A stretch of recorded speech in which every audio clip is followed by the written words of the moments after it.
I've got one that I've never told anybody, okay? I've never told, so you are the first to hear this story. You remember, what's that? I don't, we'll find out after this, won't we? I may be serving this lunch next week. Waiting tables. In our line of work, it's always good to have a backup anyway, you know, so. You remember a few years ago when Pat had the incident with the raccoon, right? The confrontation, okay?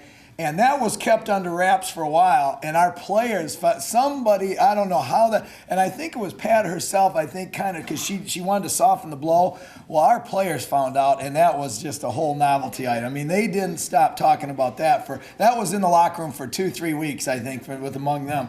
Well, it made the media. The media got a hold of that. It's a little story, as sometimes those things are. So now, if you fast forward, we're in between. We're in that little stretch that's in between the SEC tournament's done, the NCAA tournament. And I'm working late, and I'm doing some video at the office, and I come home, driving home, and I pulled into a Shell station. It was a little bit after midnight, and I'm filling my car with gas. I just need to fill up. I'm running on fumes at that time and go home and start the whole thing again tomorrow. Well, I noticed this guy, you know, at that time of night, you know, it pays to kind of be aware of your surroundings. I'm looking around. So I see this guy at the next pump over, and I've just kind of am now. I've got all my Tennessee sweats and gear on, and this guy's looking at me, you know, and I'm thinking, you know, hey, that's a little bit weird, but I'm just going to get my gas and go. And, you know, he's got, you know, he's kind of rough-looking guy, kind of long hair, and he's got some tattoos, and, you know, I think he's missing a tooth or two, and just he's had just a grimy baseball cap on. He's kind of a guy, you know, close to my age, whatever, but he keeps looking over as he's pumping gas. So I'm starting to get a little uncomfortable, and he looks at me, finally sees me, kind of catch. He goes, "Hey," and I kind of, yeah, hey. He said, "You're that man fella, aren't you, with the lady balls?"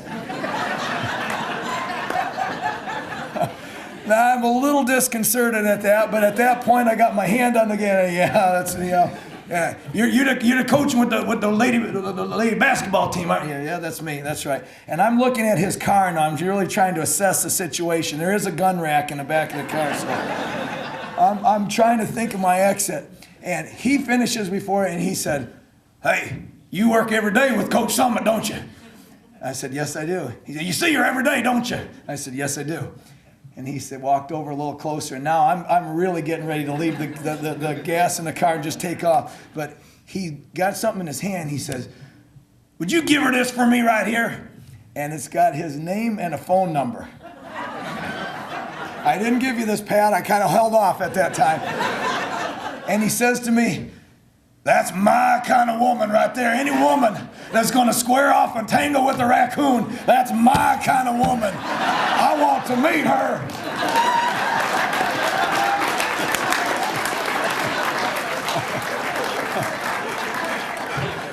I thought discretion the better part of valor, and I've never said anything up until now. So.